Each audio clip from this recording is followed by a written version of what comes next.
Yan, sobrang busog kasi.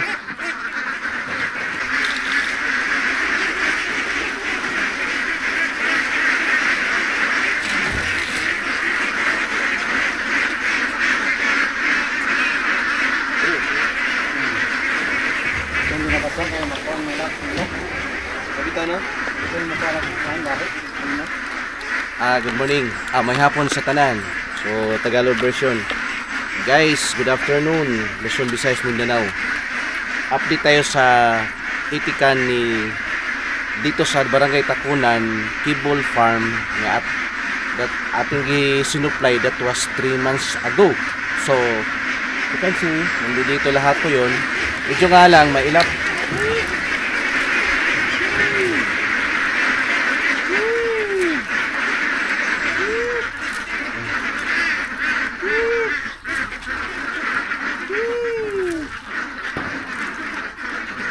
Itong sit-up na itong farm na to guys ay lapag type.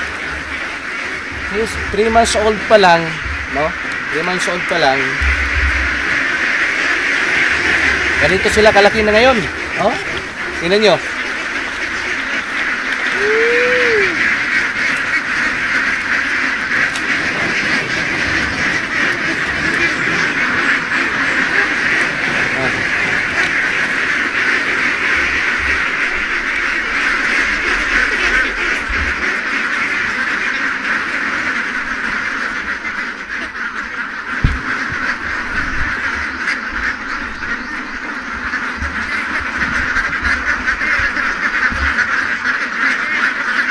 Yan, sobrang busog kasi.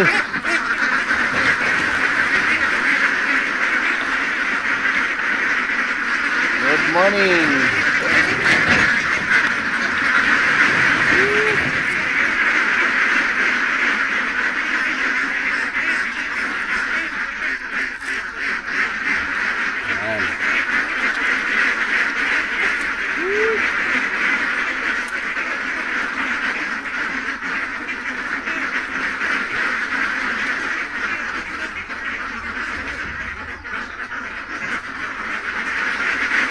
Ilan tayo ini? 300. 300 plus na. 300.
Good morning.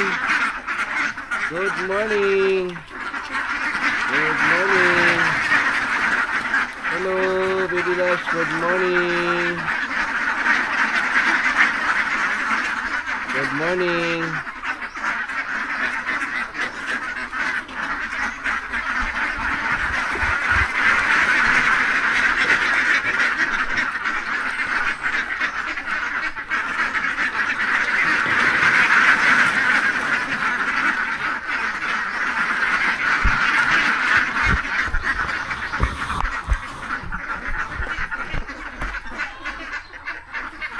Sige. So bali yung ating sinupply that was 3 months ago guys ay malaki na, no? This is pure F1 Itik Pinas.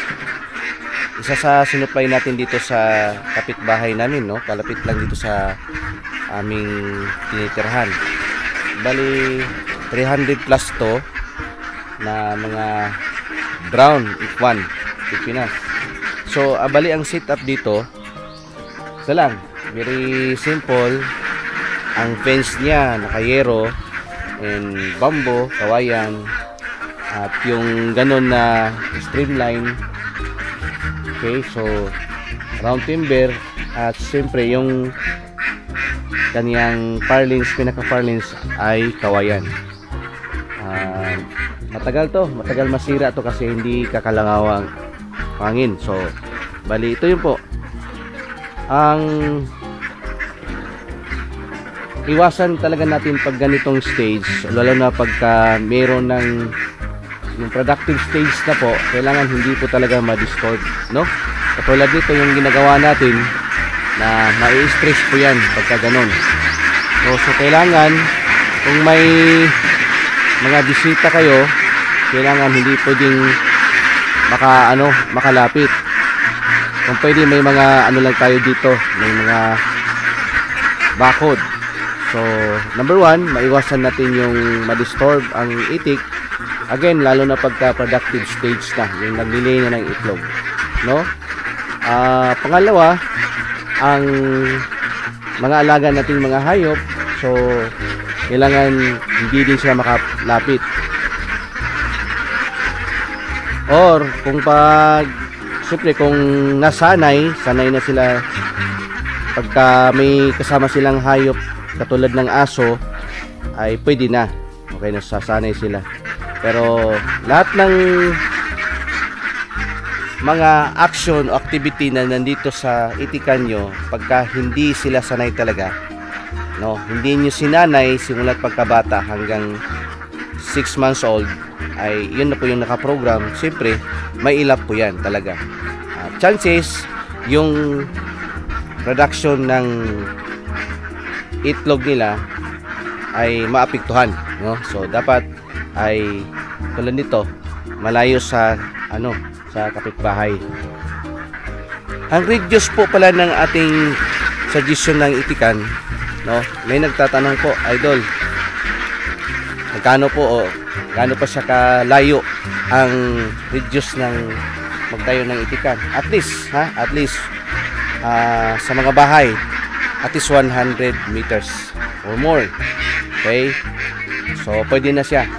Tapos pangalawa, mas maganda talaga kung malayo talaga sa kapitbahay, no? Or pangatlo ay yung agricultural land pa na tatayuan nyo ng itikan. And number 4, mas maganda mag-start muna kayo sa mga konti-konti lang, maliliit lang, no, na mga ducklings, lalo na pagka beginner. Okay, una, alamin nyo sa area nyo po kung sino yung buyer o yung market, no? Yung market po sa pagbibintahan nyo ng itlog, kung sino o magkano. Mag-usap kayo, magkano yung price, tsaka kayo magtayo ng itikan, no? Pangalawa, yung panglima pala is yung location ng inyong pagtatayuan ng itik. Kasi minsan, sir or idol, may nagtatanong, meron akong lupa na ganito kalaki sa bukid, sa bundok. So ang una ko talagang itanong dyan po, mga idol, meron ba siyang access road? Okay? Kasi po yung ating daily activity doon po sa gagawin nating business, dapat accessible. Yun, araw-araw bumisita ka, araw-araw may activity, naghahabis ng itlog, and nagdadala ng feeds every day. So yun po yung i-consider natin na dapat less cost, no, doon po sa labor na paghatiran po ng feeds sa pagkain. Yun. At tip din po sa mga mag-itikan, maganda may mga painuman talaga na tubig sarili. No, hindi naman kailangan na gagawa ka ng fish pan as long as may source ng malinis na tubig. Yun, paulit-ulit po natin yung in-emphasize. Total, yun lang talaga ang itik. Very simple, madali siyang alagaan, no? Madali siyang alagaan talaga. Pagka i-provide mo lang lahat yung kailangan ng itik, no? Ang alam naman natin yung characteristic ng itik na mahilig po talaga sa tubig, no? So mahilig po siya sa palayan, no? Sa palayan. So ang pinaka point ko is para magiging productive yung ating negosyo, yung itik, kailangan po yan, dadalhin natin po yung kanilang need, tubig, no? For example, sanay po sila sa paliligo, no? Yung gagawa tayo ng fish pan ng konti, no? As long as nakaayon po doon sa plano po ng ano nyo, marketing o tawag dyan, yung farm nyo po. So provide nyo po lahat yung kailangan ng itik, so that in return, yun maganda pong pagka-harvest ng itlog everyday. So yun, 300 o 500. Meron pong nagsuggest sa akin, o meron pong mga may kapasidad, meron din silang plano na every 3 months 500. Okay? So yun, every 3 months 500. Kasi yun po yung maiwasan natin pagka time na maglugon yung itik natin, wala na pong production yun, o meron man pero back to 50% lang talaga, more or less, no? Yun po yung production pag time na maglugon. Kailan po maglugon? Depende po, meron po siyang 11 months, meron din pong 9 months. Ang counting po yan from day 1 sa pag-hatch natin hanggang productive sa growing stage at productive stage. So yun po yung basihan ng ating tawag dyan, yung molting period. Okay? So ang tanong, kailan po siya aakyat? Kailan po siya babalik uli ng pagka-productive? Depende po sa ating binibigay na supplement sa kanila.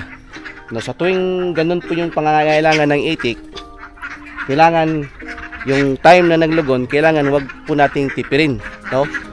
Kung ano po yung need o sa mga itik, kung pwede double na natin. Food supplement ng itik, lahat-lahat na recommend po ng doktor sa itik ay gawin na natin. So para mas mapadali po yung recovery. Yan. So yun po, pagka ano naman, pag umakyat na po yung production, so happy na naman. Okay? So ako din po, happy po ako sa inyo na palagi akong nagbablog, no? So marami po tayong pupuntahan this year na mga farms. Sana po ay palagi kayong manonood sa aking video. At saka please like and subscribe guys kung mahilig kayo sa usapang ganito. Kasi andito ako, Mr. Leo Songkip, ang itik farming Davao, ang kasama mo nyo dito sa larangan ng pag-itikan dito po sa Mindanao. At ang aking YouTube channel, yung pangalawa is Leo Songkip Vlog. Yan. So yan guys, kita-kita tayo sa next update natin. Doon naman po sa ating hatchery at yung ating sinusupply po na mga Pure F1 Itik Pinas from Bahaya Farm. Shout out sa lahat po ng nakapanood sa ating video na to, and magandang hapon po sa lahat. Bye for now.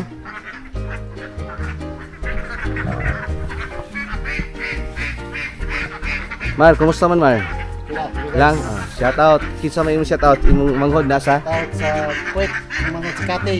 Cathy Kibol. Oh ma'am, shout out po. Si Nana, imong mga itik, inyong mga itik ma'am, dagko na gyud. Kita na. Dagko na. Nya ugma maabot ang page. Napulo ka sako. Amo po tong i-document.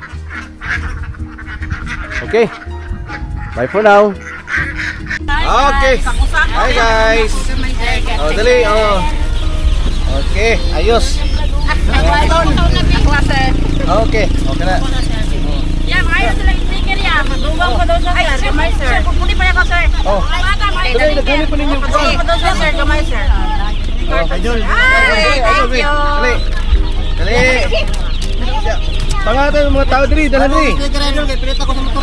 Oo. Mga ibig sticker. Ya, mga bata. Ya, padapilin mo yan. Dali. Dali. Uy, tama na yan.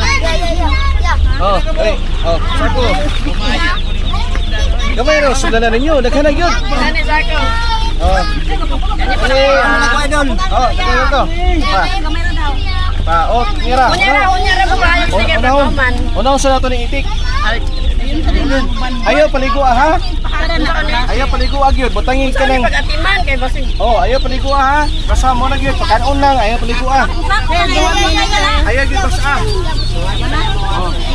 Kada ko taga. Oh, ayaw basta. Ano daw bason? Oh, ayaw basta. Yan ni bason. Ayaw yung ligo Unya doon man tong saba gamay. O niya na ligoon. Oh, kaya after 1 month. Last na lang.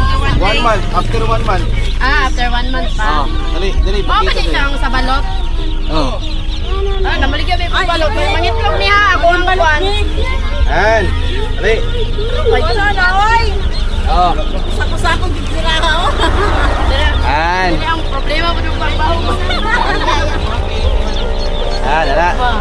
Para sa dalan. Oh, dala. na daga mo. Sir, wag ito kamay sir. Dali. Oh. Wag ito na sir. Oh. Thank you. Thank you. Dali. Dali. Okay. Sana na vlog sir kay Itik farming Davao. Nya Leo Songke.